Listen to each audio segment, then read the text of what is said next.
Alright guys, what's up? I'm gonna make a video about LIPO. Alright. By the way, trading Discord is open. Shout out to everyone who joined. Got a good amount of people in there. It's not just short sellers. It's longs and shorts. Some guys with a lot of experience. Uh, big traders, a lot of newer people too. It's been a lot of fun, I think, last couple days. So LIPO, some of the newer traders in my Discord were like, "Hey, what would you think is a good pattern uh, to kind of focus on if you're just starting out and you're not consistent, or you're a little bit consistent, trying to get better?" And I'm like, "Man, this pre-market pattern really is." So this is my pre-market pop pattern, right? I made a video on this quick pre-market pop. Usually a big gap and a few candles, tops out right away, and you get big fades, right? Um, I think this is one of the easier charts to read. It's easier to understand what the liquidity thesis is, which very simply, look at this. They put out a PR. Sorry, you got to see the volume. They put out a PR. Gap's over 100%, but on almost no volume. This just means the order book is very thin, right? So the orders between 1. What is this? 1.6 and 3.4. Just look at that. They did this in 35,000 shares. So, this rigor algo. And by the way, all this stuff is planned. By the way, the PR, when they put out the PR, when they're going to rig it, who's going to be doing it, what their kind of liquidation plan is. All this stuff's pre-planned. That's why you see the same stuff over and over and over again.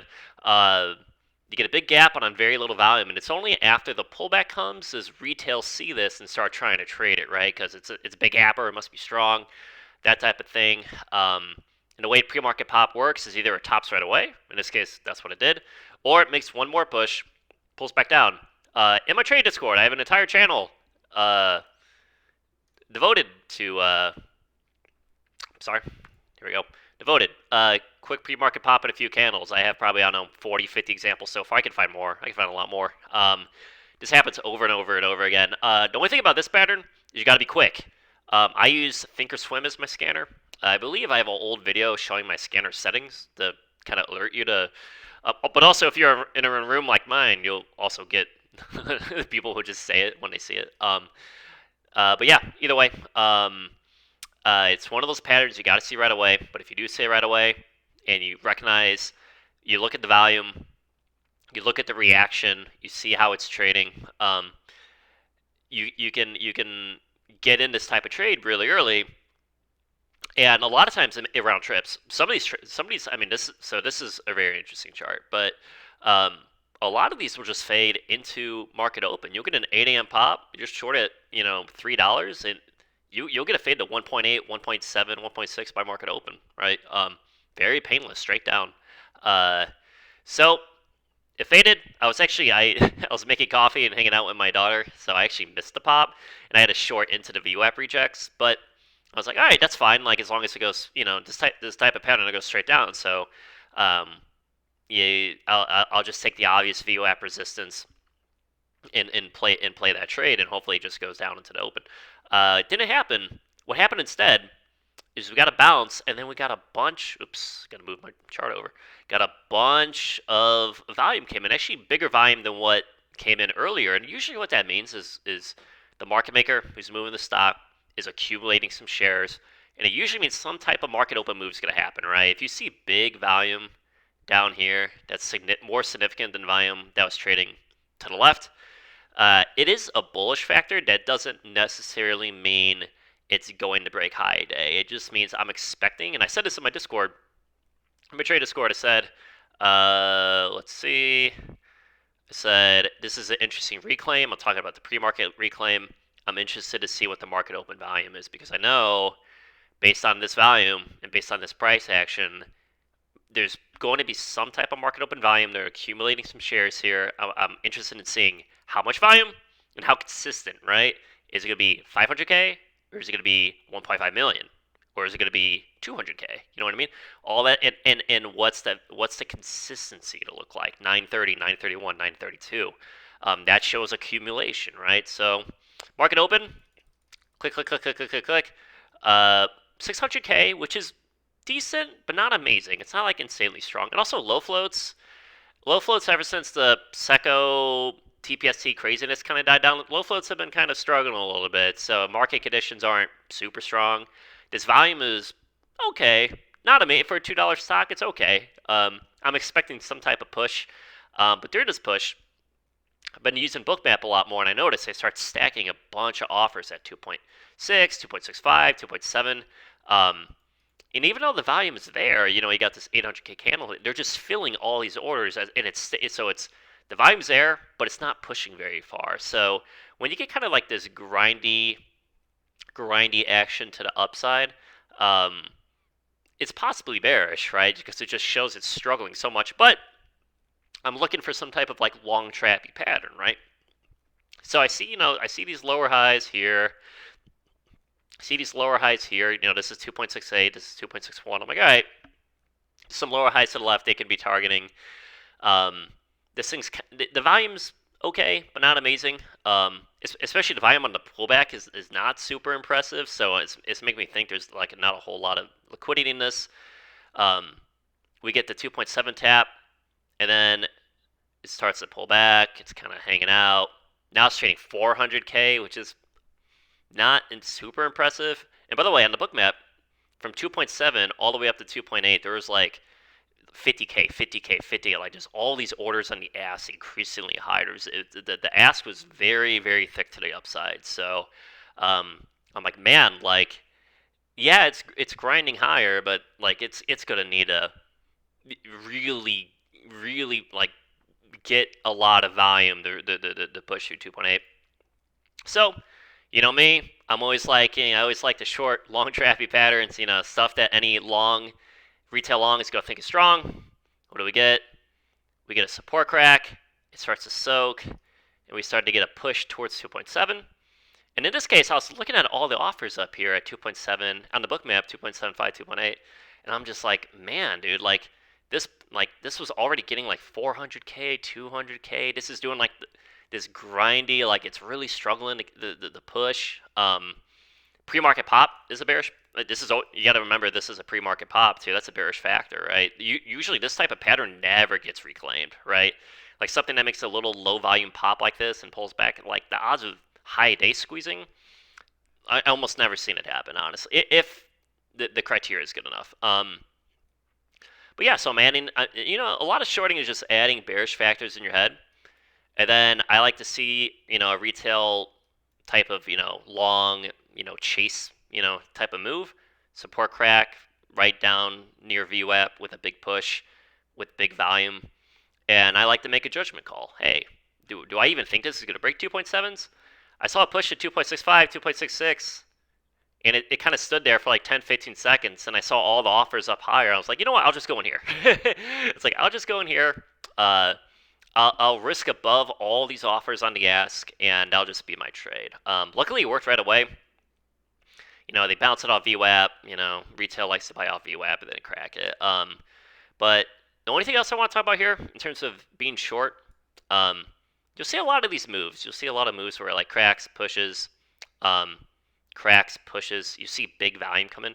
Only thing you got to know about backside, unlike low floats, is when you see a big aggressive, like this is like a VWAP reclaim, right? So it's touching VWAP, it rejects it, and then you get big volume. If this is going to be the real long, I said this in my other videos, this pretty much has to squeeze right away. If this doesn't just immediately push, because in low floats, the best longs are the longs no one is expecting, right? If you get a big volume push with a low volume pullback, that invites retail longs to be like, oh man, this is really strong, dude. It's the odds of it working are very low, right? Very, very low. The best low float longs are the longs no one expects to happen. That's why, which is why they happen, right? Clear out short traps and stuff like that. Where you get short patterns that shake out longs and then squeeze, right? So, and then that type of thing. So, I was just looking at this price action, and the entire time on the book map, I could see them 2.58, 50,000 shares, 2.6. You could see them stacking. Actually, in my Discord, started posting the book map. I was like, guys, like, And I will start posting this actually as I'm seeing it. It's I do a lot of like recaps, but I'm gonna start posting this in Discord. Like, hey, this is look at these levels. These are levels I'm looking at. Like, I was already positioned short, but I'm seeing how many offers are just putting on, putting on, putting on. It's just tons and tons of offers on the ask. Not only that, the volume's drying up, and I'm like, okay, like, um, this is a decent long trappy move, and now the volume's drying up, and they're doing all these little fake bullish initiations, and it's not going anywhere, and those asks aren't going anywhere. So it's like, all right, I'll just keep holding, just keep holding. Then I did classic, low float stuff. It has this 2.35, bounces off it, doesn't go anywhere, bounces off. Look at this candle. Look at this. This is what Seco did on its big day. Bounces off support. Isn't it funny? They always try to make support seem so strong right before they pull it, right? Because everyone sees 2.35, 2.35, 2.35, big initiation, and then it rolls over and they crack it, right? It's classic low float stuff. And then the only other thing to really talk about here was it was going low volume sideways, and sometimes you see this on low floats where you get a good crack, and I was looking for sub twos, 1.8, that type of thing.